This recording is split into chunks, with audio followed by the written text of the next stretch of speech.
So can I, by a show of hands, 1, the man on suit, 2, the gentleman in front, 3. So we take these first 3 and we'll come back for another round. So please, the gentleman on suit.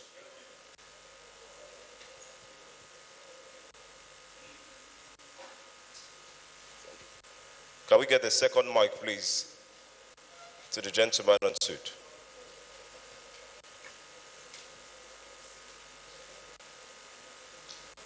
Oh, you can, yeah, no.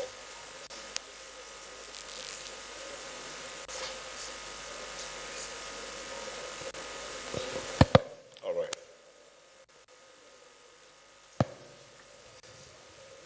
Good morning, honorable ministers and fellow colleagues. My name is Charles Eruka from Arise News. The minister did talk extensively about achievements in the digital economy space, and Nigeria is pushing that direction. But when we talk about digital economy, I'm also curious about the place of the digital currency, and in this instance, cryptocurrency. So, when we are pushing in the direction of the digital economy and achievements in it, how then are we thinking about co-opting the digital currency, that's the operation of cryptocurrency, in all of this? Thank you. Thank you very much. Question 2, the gentleman in front.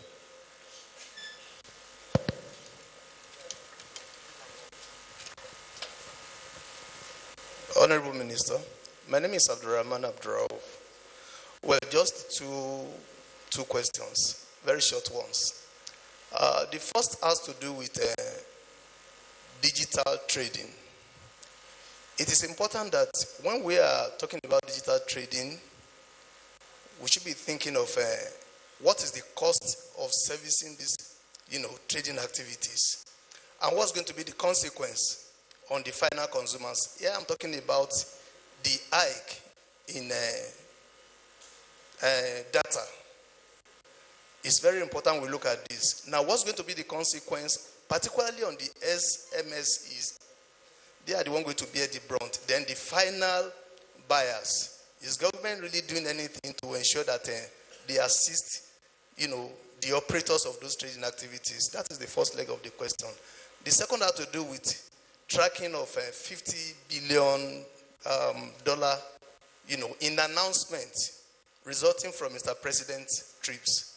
Now, how much of this have we been able to put together? Then maybe on the final note, $50 to $80 billion is what we are targeting by 2030. Where are we at the moment in terms of GDP? Thank you.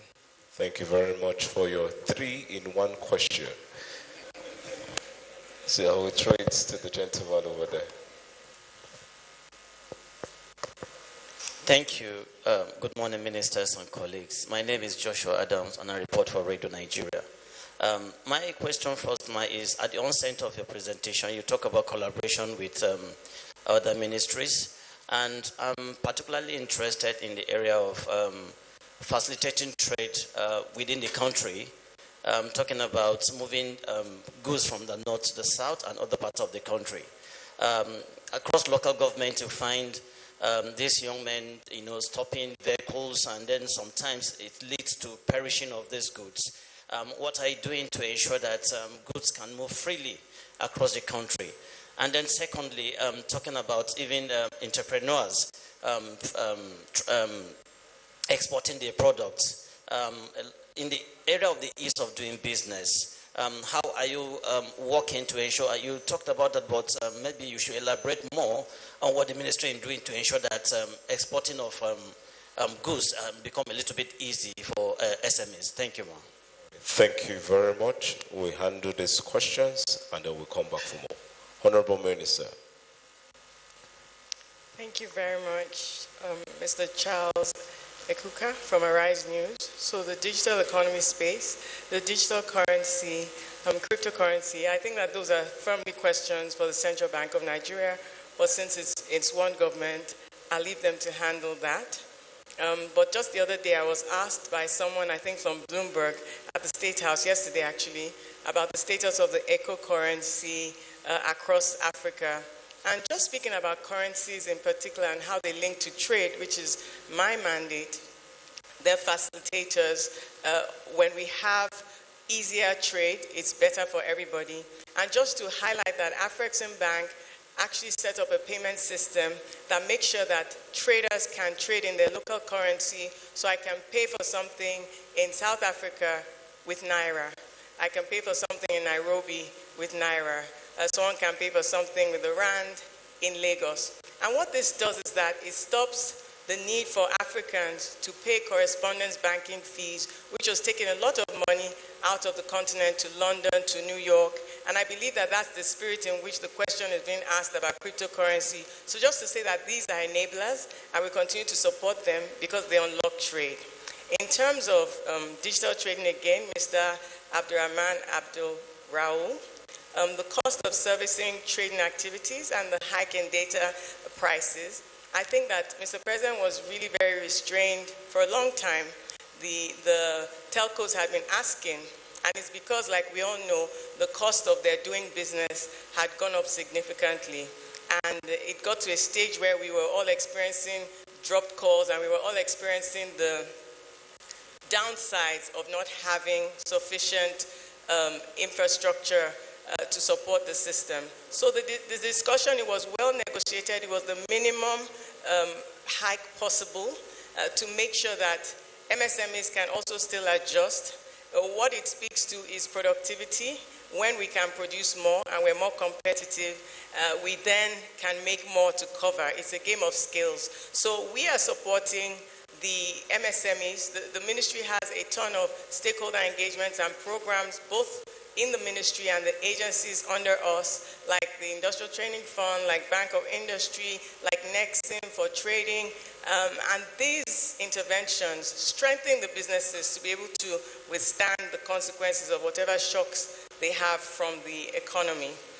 In terms of the $50 billion, how much has arrived, we continue to track it. I wouldn't want to release a certain figure that I know that I'll be held to, but we track the investment flows as they come in from the CBN per quarter. We also track what the Bureau of Statistics releases. Our role as Federal Ministry of Industry, Trade and Investment is to handhold those businesses, to remove the regulatory and bureaucratic bottlenecks, to share information, the transparency and the efficiency of public service delivery, to support them in whatever incentives are possible for them, and to bring that money home. Around the world, this is how it goes. When the investment announcements, that means they're indicating that they've seen something that they like in your economy and they want to come in. But before capital comes in, capital is really a coward. We need to make sure that those comforts are put in place, and that's the work of this ministry, and we continue to strive to do that. Mr. Joshua of Radio Nigeria, collaboration with other ministries, we're basically an enabler. That's what we do.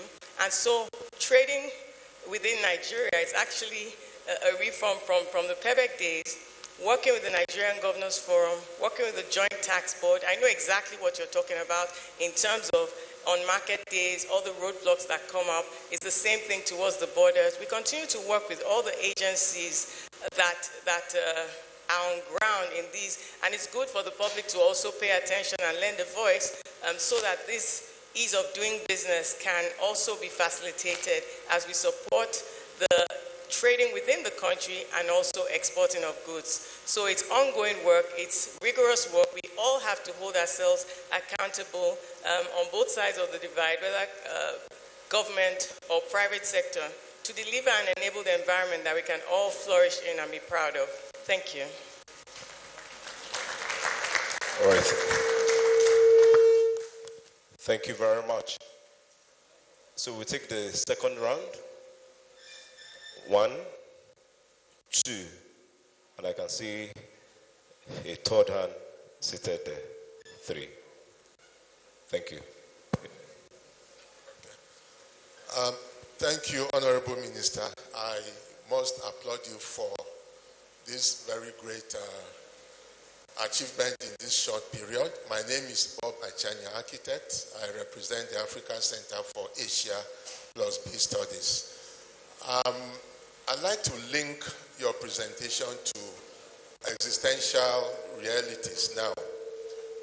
We look at your presentation and I'd like to ask, within the Global South framework, within the AFTA framework, what is the ministry doing presently to escalate the interrelationships? I say this because, as you know, the Global South appear to be a little bit more sympathetic to development issues, especially across the developing world. We were in China. We also went to Kenya, and we went to Vietnam, all within 1 year. Of course, privileged to lead some federal government missions over there.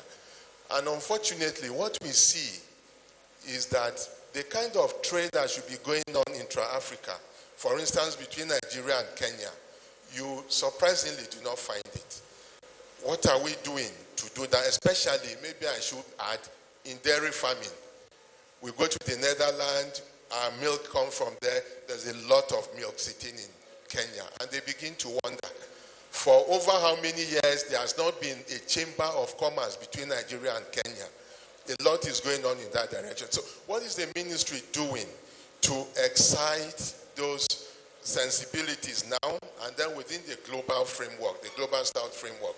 I think it's important that you look at those areas so that the work that you did, the foundational work in PEBEC, can also come into there and see how you can loosen the bottleneck that are there. Thank you very much. Number 2.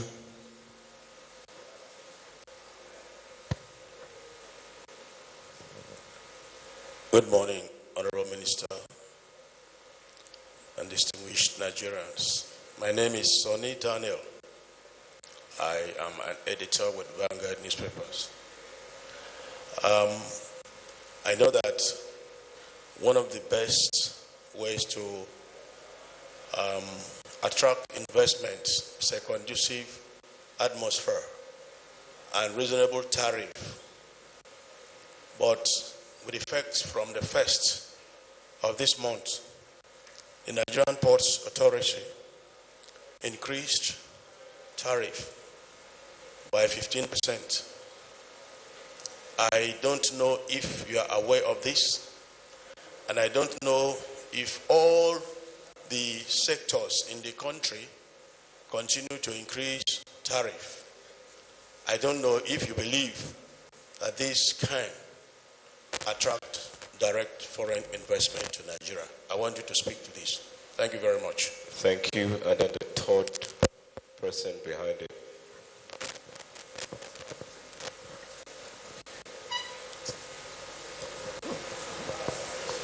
Sorry. The man behind him. There's a man there. Thank you. Thank you. Good day, Minister. Good day, my fellow Nigerians. I must first commend you on your work, and I say you have done a great job so far. I am Malcolm Chedu from Guardian, and I have a very important question I want to ask. You spoke about collaboration and communication with other ministries and ministers. Concerning power, are there currently any communication and collaboration? Because the world and the global West, not South, the West is moving away from dirty energy and going to cleaner energy, greenhouse. We are moving to solar, we are moving to a cleaner source of energy.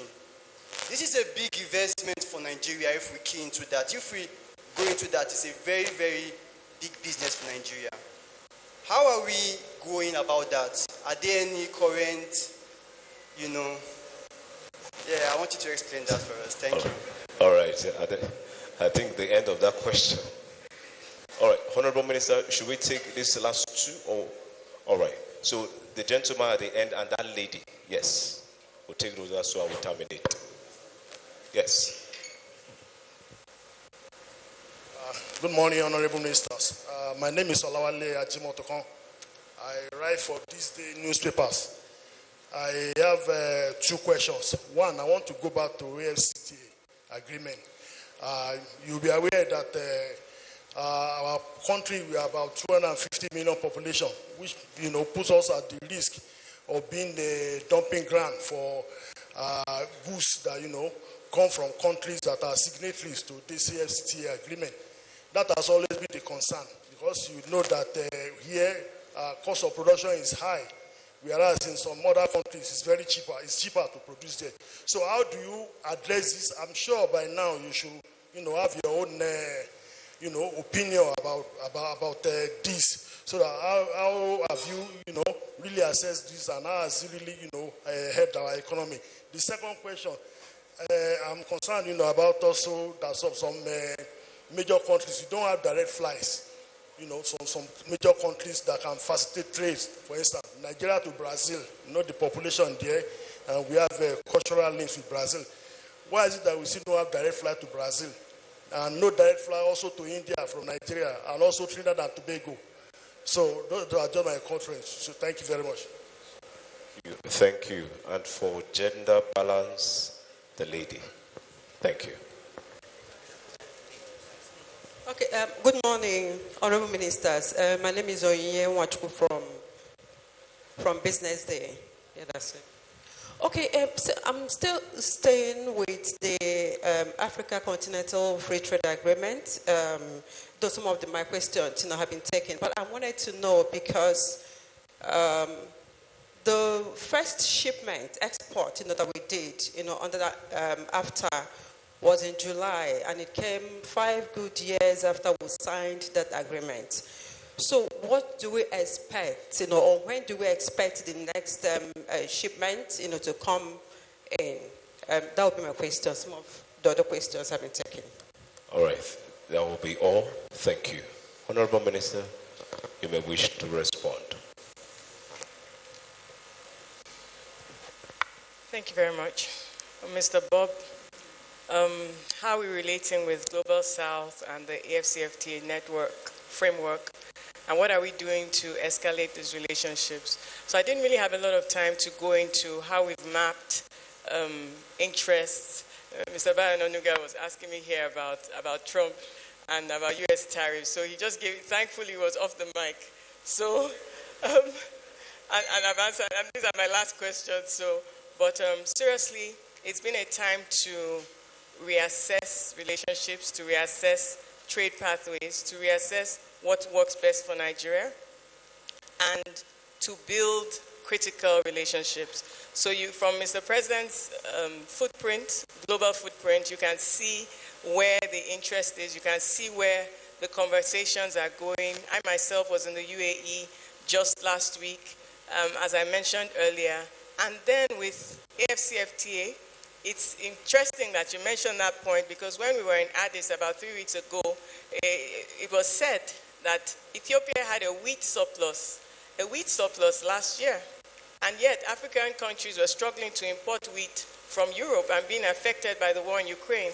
So that session at the AU ended up really talking about how AFCFTA will practicalize the movement of agricultural produce across borders, which is some of the work I was alluding to when I was speaking. It's already started.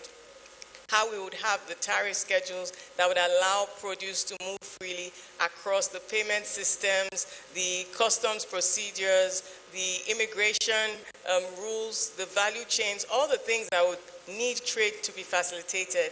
And so we're very mindful of that, and that's why we're prioritizing exports. That's why we're prioritizing AFCFTA and other relationships across the globe, including the Global South and other new friends, while retaining our strategic partners and relationships from time immemorial.